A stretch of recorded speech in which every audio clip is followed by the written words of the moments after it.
Səmimi bir söz soruşacağım, çünki nəfəsə keçəcəyəm. Səmimi cavab ver bu verilişdə. Efirdə etdiyin qalmaqallar, həmkarlarım elə özüm içində olmaqla bizim öncədən qurduğumuz bir qalmaqaldır, yoxsa efirdir, canlı efirdir və efirin içində sən sual vermir, bu səni qıcıqlandırıb və sən buna əks bir cavab vermirsən, bu qalmaqala səbəb olub. Yoxsa bu qabaqdan planlaşdırılmış bir hadisələr olub. Tolik, sən özün bu sferanın içindəsən, məncə bilirsən özün cavabı suala da verirsən. Özüm sənə bunu verirəm. Bəli, heç bir vaxt, ümumiyyətlə, məndə hazırlanmış, planlı, heç bir söz, söhbət, dava, nəsə bu şeylər heç vaxt olmayıb. Hansısa bir efirdə kəlməvə görə, danışığıva görə insanlara verdiyin açıqlama görə peşman olmuşsanmı? Bəzən fikirlərimi düzgün çatdıra bilməmişəm. Yəni, bu baxımdan bəzən yanlış anlaşıldığım, sənin verilişində bir sözüm oldu. Bir söz demişdin, o da indi deyəcəyim.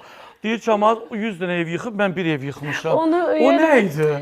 Onu başqa bir məna ilə mən demək istəyirdim ki, yəni sizin həyatınızda nələr var. Mən bir dənə səhv eləmişəm. Yəni, mənim həyatımda bir adam var və bunu hamı gedir, gəlir, mənim başıma vurur. Yəni, amma sizdə bugün bunun adını çəkməksən, sabah görsən başqa bir şeylərdir.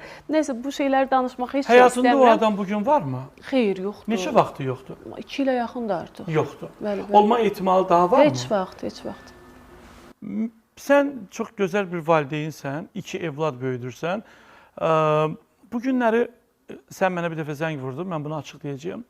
Mən evladlarımın atasının adını çəkirdim efirdə. Sən mənə xahiş edin ki, bunu etməyək. Çünki Məryəm böyükdür, məktəbə gedir və istəyir onun yadına düşür. İndi rahatsan bəlkə də, çünki sosial şəbəkədə demək olar ki, bu mövzular olmur.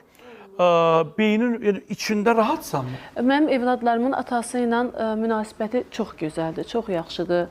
Ümumiyyətlə, mənim evladlarımın atası insan olaraq çox gözəl insandır. Ata olaraq da çox gözəl atadır.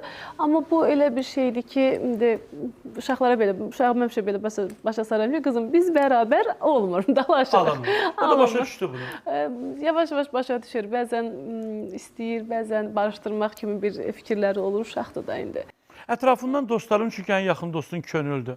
Heç olubmu ki, desin ki, barışın, çünki ən azından, yoxsa o sənin şəxsi həyatın olduğuna görə sırf sənə bunu bıraxır? Yox, könül mənim şəxsi həyatıma elə gözəl qarışır, elə möhtəşəm.